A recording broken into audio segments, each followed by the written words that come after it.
तो channel subscribe कर लीजिए, नोटिफिकेशन को ऑन कर लीजिए, क्योंकि कोई मिस नहीं होना चाहिए। नमस्कार सर, मेरा नाम वंश अग्रवाल है और मैं मानव रचना इंटरनेशनल स्कूल फरीदाबाद की कक्षा 10वीं का छात्र हूं। सर, मेरा आपसे यह सवाल है कि हमें अपने लक्ष्य को निर्धारित कैसे करना चाहिए। हमें अपने लक्ष्य को निर्धारित करने में कंजर्वेटिव होना चाहिए या सदैव बड़ा लक्ष्य निर्धारित करना चाहिए। इसमें आपका अनुभव क्या कहता है? धन्यवाद। माननीय, इस पर हम सबको कुछ पता है।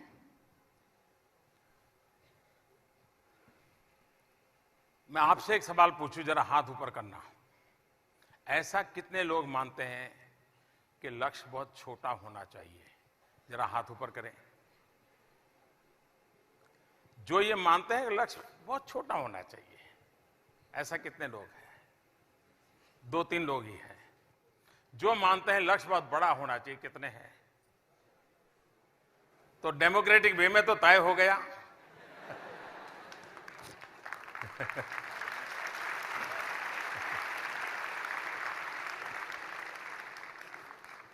हम लोग गुजरात में बचपन से कहावत सुनते हैं, निशान चूक माफ, नहीं माफ नीचू निशान। यानी अगर निशान चूक जाते हैं तो माफ हो सकता है, लेकिन अगर निशान नीचा रखते हैं तो उसके लिए कोई माफी नहीं हो सकती।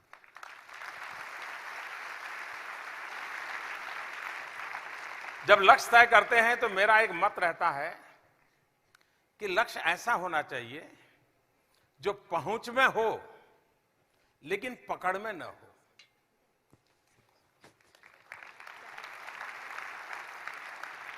यानी लगता है भाई, मान लीजिए मुझे यहां छूना है, मैं कोशिश कर रहा हूं, नहीं छोड़, मेरी पकड़ में नहीं है, लेकिन 1 फुट अगर जंप लगा लूं तो मैं पकड़ सकता हूं, मतलब मेरी पहुंच में है, मेरी पकड़ में नहीं है। एक बार पहुंच वाला लक्ष्य होगा, जब पकड़ में आ जाएगा तो फिर नया लक्ष्य की प्रेरणा उसी में से पैदा होगी। और इसलिए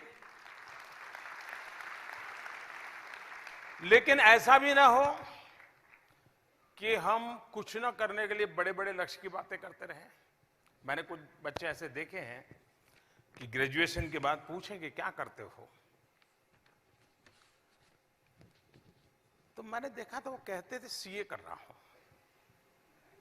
तो मैं हैरान था, इतने सारे लोग सीए कर रहे हैं, क्या क्यों कर रहे हैं ऐसा? तो पता चला कि वो, ये मैं कोई 20 साल पहले की बात कर रहा हूं, कि ये सीए कर रहा हूं ऐसा क्यों कर रहे हैं। तो मैंने थोड़ा उनके परिवार इधर उधर बातें करते देखे ना, मैंने पाया कि कुछ नहीं करता हूं, ये जवाब बड़ा भारी रहता है।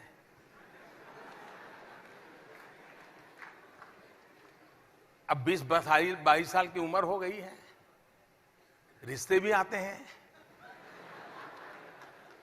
तो माँ बाप क्या जवाब दें? तो वो भी आसानी से कहते हैं बेटा सीए कर रहा है।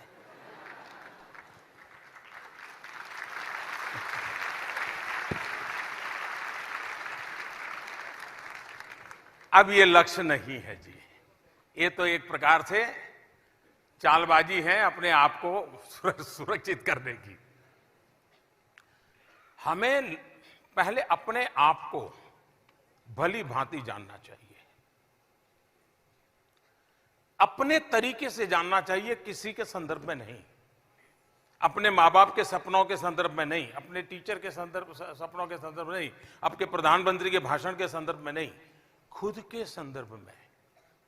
मैंने जो तय किया था पहले, क्या हुआ उसका, उससे आपको पता चलेगा हाँ मैं इतना तो कर सकता हूं, तो तय करो, यहां नहीं रुकना है, 5 कदम और जाना है। लक्ष्य अपने सामर्थ्य के साथ जुड़ा हुआ होना चाहिए और अपने सपनों की ओर ले जाने वाला होना चाहिए। ऐसा ना हो कि सपने ही मरे पड़े हो तो सामर्थ्य ही मरता चला जाता है, और ऐसी जिंदगी कभी नहीं होनी चाहिए। और इसलिए मेरा मत रहेगा कि लक्ष्य साफ होने चाहिए। लक्ष्य 2 प्रकार के भी होते हैं। एक अंतिम लक्ष्य की प्राप्ति के लिए छोटे छोटे, आपने देखा होगा कोई जो बड़ी पहाड़ी चढ़ता है तो पहले छोटी छोटी पहाड़ियों को लक्ष्य बना करके चढ़ते चढ़ते उसको सिद्ध करके फिर अगली चोटी पे जाता है।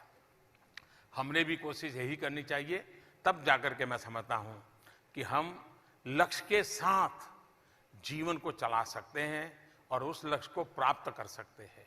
और लक्ष्य अगर प्राप्त नहीं हुआ है तो हमने एक बार इंट्रोस्पेक्ट करना चाहिए, देखना चाहिए अंदर कि मैंने तय किया था कहां कमी रही, मेरी मेहनत में कमी रही, मेरे प्लानिंग में कमी रही।